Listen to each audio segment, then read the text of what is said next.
Sebagai seorang wanita, wajah adalah cerminan diri yang paling diperhatikan. Adanya jerawat, flek hitam, ataupun kerutan akan menyebabkan kecemasan pada setiap wanita.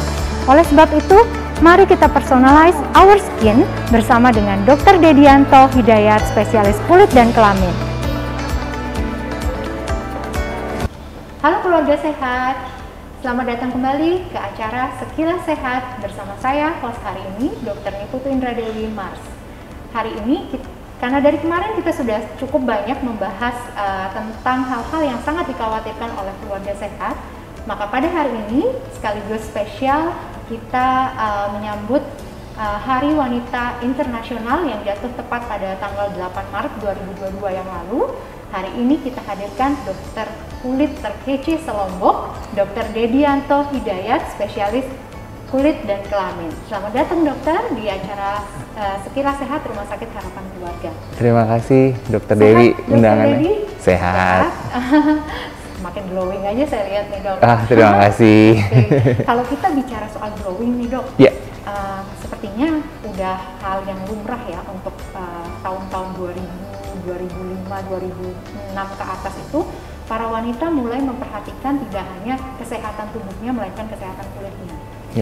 Mulai masuknya kayak tren, kita bilang tren musik Korea, kemudian tren drama Korea. Drama Korea, gitu, betul. Ya. Jadi memindset setidaknya orang-orang Indonesia untuk lebih menjaga kesehatan kulitnya. Salah satu itu ya mungkin untuk membuat kulitnya itu tidak kusam lagi. Mungkin treatment-treatment yang membuat bahwa kulit itu dapat terlihat lebih cerah, lebih glowing. Kalau zaman sekarang kita bilangnya. Istilahnya glowing ya. Iya, istilahnya sih sekarang glowing ya. Glowing. Kemudian mengatasi juga sekarang mulai bergeser lagi ke arah mengatasi penyakit-penyakit yang ada pada kulit. Misalnya salah satunya yang mungkin dari dulu sampai saat ini kita sudah tahu, yakni jerawat misalnya, kemudian ada pigmentasi, betul, flek ya, pada kulit ya, flek yang biasa kita sebut seperti itu, atau mungkin ada seperti jaring laba-laba dari vena di bagian kulit mungkin yang karena kulitnya tipis dan lain sebagainya. Itu mulai sekarang sudah muncul ya. Jadi concern ya. Itu menjadi lebih concern. Sama kerutan juga ya. Jadi concern. Memang dari dulu ya. Dari dulu, tapi treatmentnya mulai sekarang udah mulai bergeser terus ya. Betul. Dan sampai saat ini saya lihat perkembangan treatment untuk kulit itu semakin maju dan maju ya dokter ya. Tidak hanya kita lihat dari klinik kecantikan dan lain sebagainya semakin banyak, di luar dari itu obat-obatan pun baik dari dalam maupun luar negeri semuanya sekarang sudah konsepnya jauh lebih natural betul. Konsepnya jauh lebih kembali ke alam, lebih natural, bagus untuk kulit dan lebih mencerahkan. Benar ya dokter? Benar. Terus ditambah juga sekarang trennya itu bukan lagi hanya sekedar mengobati saja, tapi juga mencegah ya.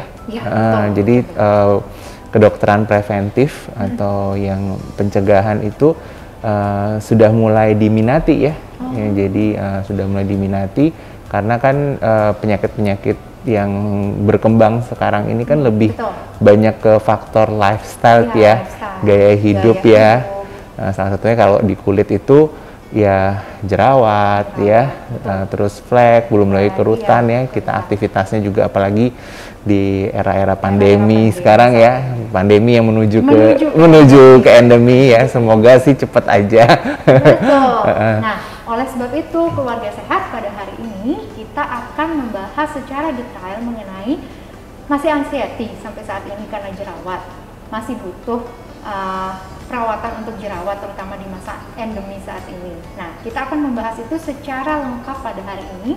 Bagaimana sih tips-tips glowing di masa endemi saat ini dari Dr. Dedi? Jadi di masa transisi ya? Iya, transisi dari pandemi menuju endemi ya, betul. Betul. Jadi kita buka dulu aja sih dok, mengenai jerawat. Saya rasa dokter pasti sudah sangat-sangat sering ya berhadapan dengan pasien-pasien yang mengeluh tentang jerawat. Baik jerawat itu dia jerawat yang bisa diatasi dengan cepat, maksudnya begitu 1-2 kali treatment mereka mungkin sudah membaik, atau ada juga yang membandel, maksudnya yang terus saja walaupun udah di treatment besoknya muncul lagi atau orangnya bolak-balik betul. Jadi jerawat itu sebenarnya sejatinya itu bisa timbul di sepanjang usia kita, sebenarnya dari kecil, dari bayi sampai kita dewasa, bahkan sampai lanjut usia itu sebenarnya kita bisa kena jerawat. Aja ya, tapi peaknya atau puncaknya itu memang di usia akil balik ya, di usia pubertas.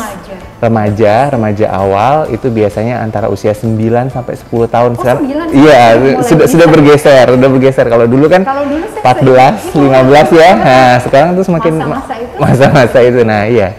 Istilahnya kelainan jerawat itu sebenarnya memang ada di kelenjar tersebut, begitu. Nah, di samping itu memang ada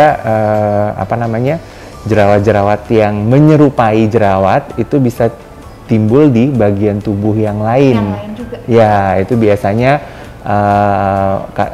disebabkan karena berbagai faktor ya. Yang paling sering adalah biasanya obat-obatan.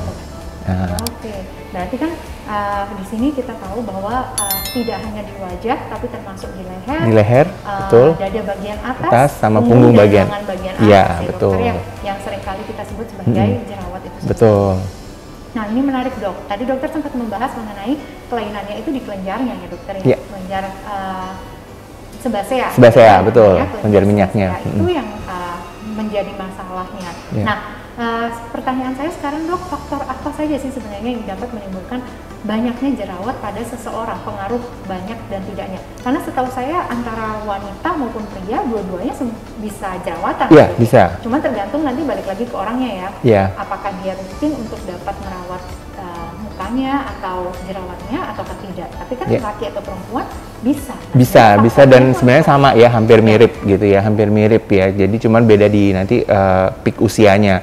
Biasanya kalau perempuan itu maupun laki-laki mereka sama-sama nih di usia pubertas mereka akan kena jerawatan. Nah, tapi biasanya memang karena salah satu penyebab dari jerawat itu adalah faktor hormon ya, hormon androgen, di mana hormon androgen itu nanti yang akan membuat kelenjar sebaseanya atau kelenjar minyaknya ini menjadi hiperaktif ya, menjadi lebih aktif dari biasanya. Ini biasanya memang pada laki-laki. Ya, pada laki-laki. Jadi dia biasanya kalau pada perempuan karena ada perlindungan hormon estrogen dan progesteronnya biasanya nggak terlalu signifikan jerawatnya. Tapi kalau pada laki-laki biasanya lebih parah, cenderung timbul lebih awal. Terus biasanya sih usia pubertas itu kan antara sampai 20 tahun ya. Nah, itu biasanya cenderung lebih parah. Nanti setelah itu karena diuntungkannya kalau laki-laki itu biasanya nggak pakai make up, nggak menggunakan kosmetik, jadi biasanya bertahannya cuma sampai sekitar usia 20. Nah, justru pada perempuan itu karena dia banyak menggunakan bahan-bahan kosmetik ya, kan sering nyoba-nyoba gitu ya. Terus penggunaan make up itu memang menjadi salah satu faktor yang membuat si jerawatnya jadi bertahan lebih lama. Ya, walaupun ada perlindungan dari si hormon estrogen. Iya, walaupun ada perlindungan hormon karena kan memang jerawat itu penyebabnya multifaktor ya, jadi banyak faktor begitu. Kalau misalnya saya tertarik dok, tadi dokter sempat membahas pada wanita ada perlindungan dari hormon estrogen dan progesteron sehingga dia tidak terlalu parah jika dibandingkan dengan laki-laki. Hanya saja itu nanti berpengaruh lagi ke arah lifestyle ya, balik betul. Menggunakan make up dan lain sebagainya seperti itu. Yang ingin saya tanyakan berarti kalau misalnya ada beberapa orang kan yang mengatakan kalau saya pakai pil KB, apakah saya bisa jerawatan dok? Seperti itu. Iya, jadi kalau penggunaan pil KB memang pasti ada mengganggu di hormon ya. Nah, pada beberapa wanita memang ada, pada beberapa perempuan memang jadinya jerawatan. Jadi jerawatan itu karena dia lebih sensitif. Jadi karena kan dia ada mekanisme umpan baliknya yang menimbulkan jerawatnya tadi, begitu. Tapi itu tidak perlu dikhawatirkan ya dok ya. Biasanya kalau memang dia kulitnya tidak berjerawat sebelumnya, kemudian pakai KB kemudian jerawatan, misalnya dok, misalnya ada jerawatan, lebih cepat lah sepertinya. Iya betul. Jadi karena nanti, nah memang hormon ini kan permasalahan hormon ini kan memang menarik ya. Dan tidak bisa 1-2 hari hilang. Nah, jadi dia butuh waktu untuk kembali lagi. Contohnya pada ibu hamil ya. Ada yang ibu hamil pas waktu lagi hamilnya itu jerawatannya parah gitu ya. Betul. Nanti begitu setelah lahiran nggak langsung, jerawatnya berangsur-angsur akan membaik. Itu karena ada perubahan pola hormon di situ. Nah itu memang yang paling nyata contoh perubahan hormonal. Iya begitu. Termasuk stres juga mempengaruhi. Nah jelas kalau itu. Stres itu juga mempengaruhi. Jadi Yeah. Semakin kita itu jerawatan, kemudian kita anxiety, semakin kita stres, Betul. cemas dan lain sebagainya, itu sebenarnya cukup mempengaruhi. Betul. Jadi lebih amannya apabila memang sudah ada jerawat yang membandel, terutama jangan sembarangan pakai obat ya dok ya. Ya betul. Jadi untuk jerawat itu sebenarnya kan kita berdasarkan derajat keparahannya kita bedakan jadi ringan, sedang sama yang berat ya. Nah kalau misalnya ringan itu misalnya cuman ada komedo 1-2 ya, atau ada yang kayak bintik-bintik ada isi nananya 1-2, it's okay ya.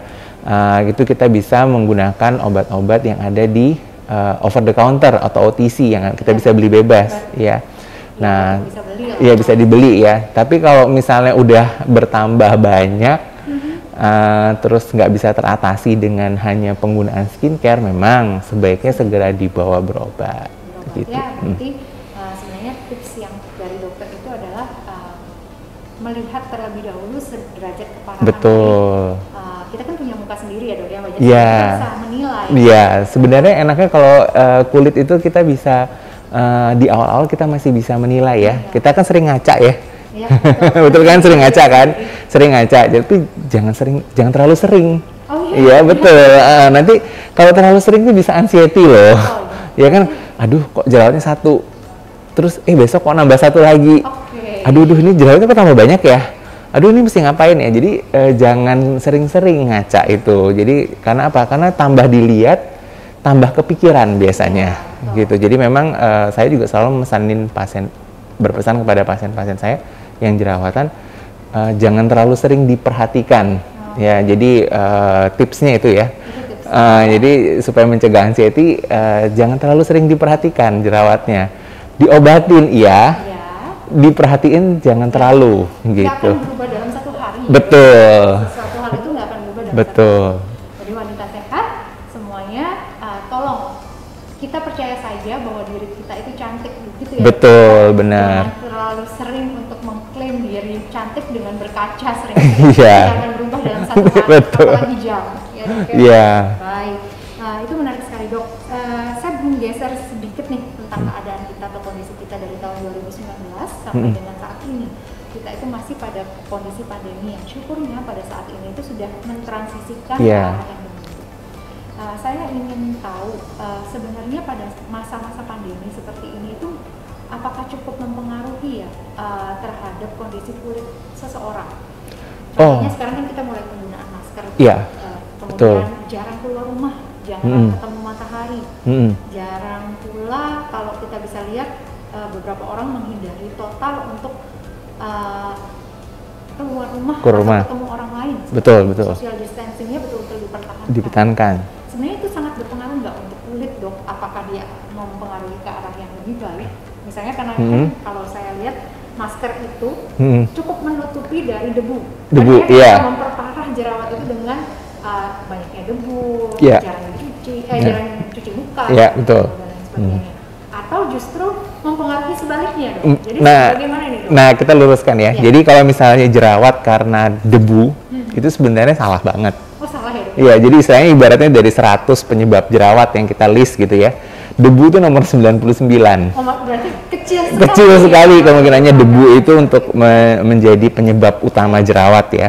Ya, jadi nah di masa pandemi menuju ke endemi, ya pandemi lah selama 2 tahun ya. Kita ini udah ulang tahun yang kedua ya. Nah, di ulang tahun yang kedua ini ternyata banyak sekali problem-problem kulit yang memang terkait sama penggunaan alat pelindung diri. Yang pertama tentu saja masker ya. Paling sering ya. Nah, karena kita ini udah hampir tiap hari udah pakainya masker. Jadi ada 2 problem kulit yang biasanya terjadi karena masker. Yang pertama yaitu maksne atau akne atau jerawat karena masker ya. Yang kedua iritasi dan alergi karena penggunaan masker. ininya ya? Iya, karena bahan dari maskernya itu sendiri. Terus ada beberapa penyakit-penyakit lain atau penyakit-penyakit kulit yang sebelumnya sudah ada. Jadi semacam justru penggunaan masker ini men-trigger atau mencetuskan. Jadi kayak mengkambuhkan kembali gitu loh. Nah, contohnya kemarin itu ada pasien vitiligo. Jadi dia punya vitiligo di bagian tubuh yang lain, karena pakai masker muncul deh di wajahnya. Pas persis di daerah yang digunakan. Iya, betul. Itu bisa. Cuman memang yang di antara semua memang yang paling sering sih jerawat ya. Dan iritasi dan alergi. Terus kemudian penggunaan hand sanitizer. Ya, itu juga bikin dermatitis, eksim tangan ya. Jadi tangan jadi kering ya, mengelupas ya. Itu juga tapi tidak sesering si masker. Betul ya. Masker dipakai hampir masker itu kalau misalnya kerja 8 kali 24 jam. Iya, betul. Di luar rumah. Iya. Selebihnya yang nggak tahu lah. Ada lebih daripada itu. Bahkan lebih dari itu ya. Terus dengan yang satu lagi, kita banyak kan di dalam rumah. Terus work from home di depan laptop ya, atau kita banyak ya intinya kita nggak jarang keluar rumah. Itu juga ternyata memang sih pada beberapa orang kulitnya menjadi lebih putih, lebih cerah ya, karena dia di dalam rumah. Tapi jangan lupa kita juga butuh vitamin D ya. Vitamin D dengan berjemur dan segala macamnya, karena ada perubahan aktivitas, tentu saja daya imun kita jadi agak kurang juga ya. Cuman memang berjemur ya nggak usah yang berapa nggak perlu, secukupnya aja. Nah kemudian itu juga mempengaruhi kita meninggalkan kebiasaan-kebiasaan baik kita sebelumnya. Misalnya kan kalau work from home itu jadi malas mandi, ya kan, cara cuci muka. Terus saya kan nggak keluar rumah, ngapain saya pakai sunscreen misalnya. Padahal ruangan di rumahnya ada kacanya, atau kita ngadepin laptop ada yang namanya blue light. Nah blue light itu AC. Nah itu ternyata kita lupa bahwa prinsip dasar dari skincare seperti penggunaan pelembab dan sunscreen itu kita tinggalkan. Nah itu yang membuat masalah kulit itu jadi banyak timbul pada saat pandemi. Lumayan banyak juga ya dok. Iya betul. Baik, sekarang kita akan masuk ke pertanyaan yang telah saya terima dari keluarga sehat. Ada beberapa pertanyaan, saya akan pilih 3 karena beberapa sebelumnya itu sudah cukup terkait ya dokter ya. Pertanyaan pertama ini dari keluarga sehat menanyakan berapa lama setelah perawatan maka jerawat itu akan hilang, dan apakah jerawat itu dapat kembali atau setelah mereka berhenti perawatan? Ya, jadi kalau di jerawat itu kan biasanya yang kalau diobat, untuk yang diobati ya. Untuk yang diobatin itu adalah yang tipe yang derajat yang sedang ke berat ya. Nah, biasanya masa pengobatan itu paling cepat, itu saya pernah melakukan penelitiannya, itu 2 minggu. 2 minggu itu perbaikan. Belum sembuh ya, perbaikan. Jadi memang dalam mengobati atau terapi jerawat itu saya membaginya menjadi 2. Ya, jadi dan itu kita sebut sebagai proaktif treatment. Jadi proaktif treatment itu jadi pengobatannya jalan, perawatannya juga jalan. Jadi kalau yang pengobatan itu ya dikasih kita minum obat ya, dikasih obat jerawat ya. Kalau yang perawatan itu ya seperti cuci mukanya ya, terus udah gitu pelembabnya ya, terus juga kita edukasi mengenai lifestyle-nya, apa sih yang boleh, apa sih yang enggak boleh, apa sih yang dianjurkan dan tidak. Nah, itu tuh jalan bareng. Nah, ketika sudah terjadi perbaikan di 2 minggu, tentu saja pengobatannya nggak bisa langsung stop ya. Jadi kita harus kita lihat dulu perawatannya gimana. Nah, kalau perawatannya udah bagus ya, sudah oke nih. Nah, baru kita pengobatannya pelan-pelan kita lepas. Tapi memang yang namanya perawatan tentu saja seperti halnya kita mandi ya, tentu saja mandi dan sikat gigi itu kan hitungannya perawatan ya, sama ini juga ya. Jadi jerawat itu harus dirawat. Jadi kulit yang berjerawat itu harus dirawat supaya dia nggak kambuh lagi. Berarti maintenance-nya itu tetap berjalan. Tetap berjalan. Pada saat sedang kambuh atau parah-parah parahnya itu kita lebih sering. Tapi kalau setelah sudah ada perbaikan, cukup maintenance. Tinggal maintenance aja. Tinggal di maintenance. Iya, betul. Ya. Jadi maintenance-nya cukup jangka panjang jadinya ya. Nah, jadi keluarga sehat jangan sampai beranggapan bahwa jerawat itu begitu sudah berhenti kayak sakit flu nggak minum obat lagi. Iya, betul. Tetap di maintenance, cuman waktunya aja yang semakin dikurangi. Iya, sama juga kalau kita flu kan kita tetap begitu sembuh nggak berarti kita harus oh berarti saya makannya asal-asalan lagi. Jadi kan tetap kita harus pola hidup sehatnya tetap harus dipertahankan. Betul. Baik, ada pertanyaan lagi nih dokter. Tadi dokter mengaitkan mengenai masa pubertas ya dokter ya, sebagai peak dari munculnya jerawat tersebut. Betul. Nah, ada pertanyaan dari keluarga sehat, benarkah setelah melewati masa pubertas maka jerawat saya ini akan hilang dok? Ya, jadi kalau pada laki-laki jawabannya iya. Oh, pada laki-laki? Lebih prone terhadap penggunaan kosmetik ya. Jadi saya coba ini dulu deh untuk ngilangin gitu. Coba. Nah, itu ternyata proyek coba-cobanya itu yang akan berdampak membuat si jerawatnya akan bertahan semakin bertahan lebih lama gitu. Berarti sebaiknya walaupun yang laki-laki ada kemungkinan nantinya setelah pubertas itu akan hilang jerawatnya, tapi sebaiknya tetap diobatin. Iya, betul. Sebelum nantinya ada timbul bekas jerawat. Betul. Karena biasanya kalau laki-laki itu lebih cuek. Betul. Diabaikan atau yang dikopek atau diinin yang menimbulkan bekas, betul. Itu yang berbahaya banget. Ya. Dan jangan salah, itu yang bekas jerawat atau scar itu ini beberapa pengalaman ya. Itu menjadi problem ketika remaja tersebut ingin mendaftar ke sekolah kedinasan. Nah, itu juga jadi salah satu problem ya, karena scar itu ya dianggap termasuk luka ya, bekas ya. Jadi yang cukup banyak, cukup mengganggu begitu. Apalagi kalau melibatkan area wajah, karena kan terlihat ya, mungkin jadi lebih mudah teridentifikasi begitu ya.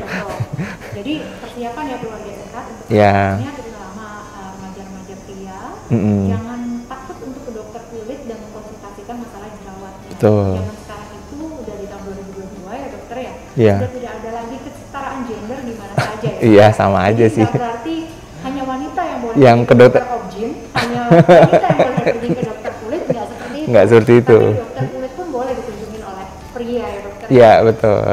Baik, pertanyaan terakhir dokter, apa saja sih sebenarnya yang menyebabkan kulit itu kusam dok dan bagaimana menghindarinya?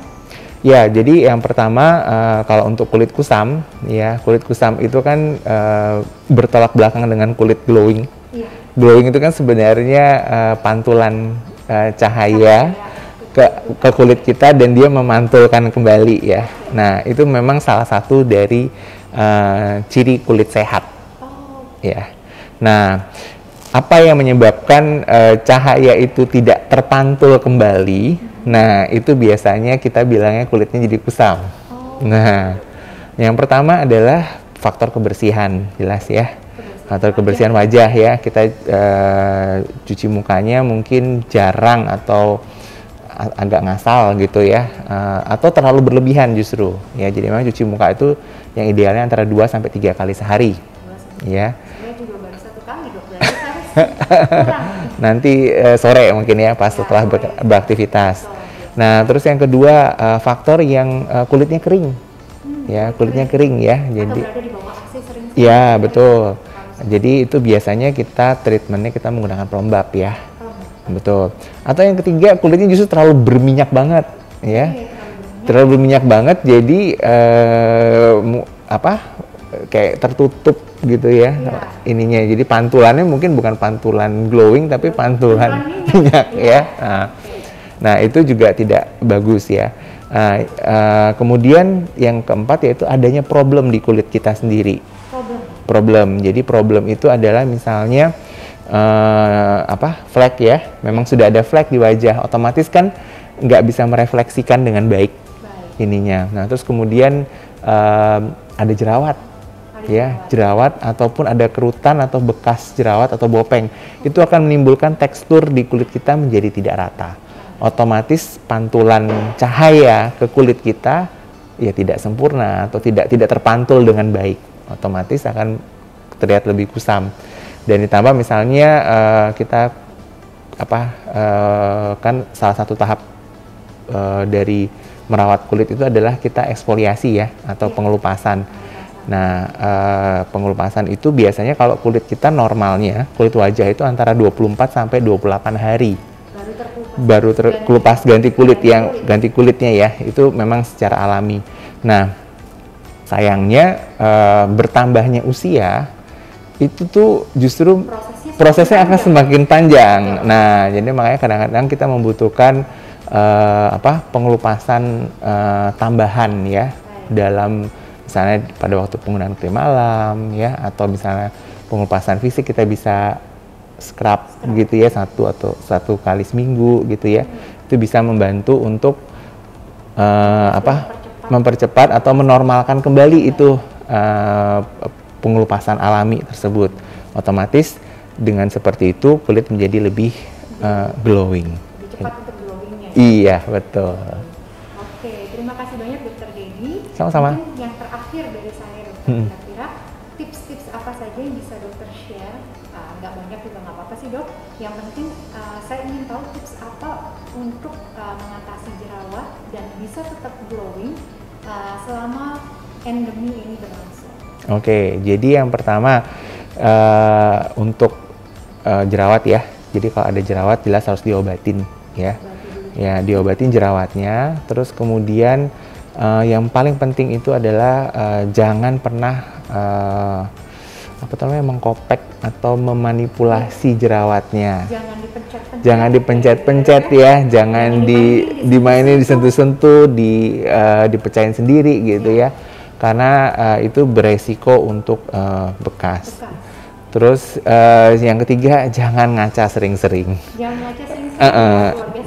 Wanita sehat ini ya. Tolong jangan ngaca sering-sering. Nah, terus jangan lupa jangan begadang. Jangan begadang. Oke, ya, jangan begadang karena proses kita work from home atau isoman itu seringkali menyebabkan perubahan yang betul. Perubahan ini ya, perubahan pola tidur dan segala macamnya. Nah, itu bikin jerawat yang udah berjerawat itu biasanya nggak balik-balik gitu jerawatnya, jadi nggak membaik gitu jerawatnya. Nah, yang 4 jangannya itu harus diperhatikan sekali ya. Nah, baru memang saya anjurkan untuk mengkonsumsi banyak makanan yang kaya antioksidan.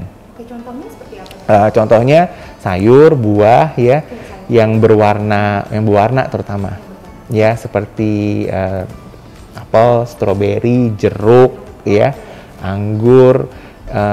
Yang bisa ditemui sehari-hari ya. Nah, terus kemudian sayur jangan lupa karena dia kaya akan zinc ya, kayak bayam, kangkung itu kaya akan zinc kan. Jadi itu zinc itu memang salah satu suplementasi yang baik untuk kesehatan kulit, terutama untuk jerawat. Di samping itu kan kita bisa mempunyai tambahan zinc itu juga untuk meningkatkan imunitas ya. Nah, jadi kita punya tambahan sekalian ya. Jadi nah, terus kemudian olahraga yang rutin jangan lupa, karena olahraga itu membantu untuk menstabilkan metabolisme tubuh kita. Ya, jadi supaya proses detoksifikasi berlangsung dengan baik ya, istilahnya kerennya ya sekarang. Jadi dan istirahat yang cukup. Begitu. Jadi memang betul-betul pola lifestyle kita harus dijaga dengan ketat ya, Dok. Sama jangan lupa yang terakhir, skincare-nya tetap dipertahankan. Nggak boleh sembarangan, bener nggak? Iya, betul. Karena harus dinilai dulu dong. Iya, benar. Benar. Oke, kita bisa menilai, tapi sejauh mana kita menilai kan belum. Betul, iya. Dan usahakan jangan banyak-banyak skincare-nya, jangan sampai 10 sampai 20 skincare setiap hari ya. Gitu. Jadi 2 jam di kaca skincarean doang. Makin sering ngacanya jadinya. Makin sering, betul. Baik, terima kasih banyak Dokter Dedi. Nah, keluarga sehat, untuk keluarga sehat sekalian yang memang ingin berkonsultasi lebih lanjut bisa datang langsung ke Rumah Sakit Harapan Keluarga pada hari Senin, Rabu, dan Kamis. Ya dokter ya. Nanti bisa langsung untuk membuat appointment dengan dokter Dedi, dan yuk sama-sama kita personalize our skin dengan lebih pede terhadap diri kita sendiri dan juga menjaga kesehatan kulit kita. Baik, segmen Sekilas Sehat pada hari ini saya sudahi, dan saya dan dokter Dedi sama-sama mengucapkan selamat Hari Wanita Internasional tahun 2022. Mari wanita-wanita Indonesia lebih percaya diri, lebih membangun bangsa, dan bersama-sama mari kita berkarya untuk masa depan kita. Your health, our care.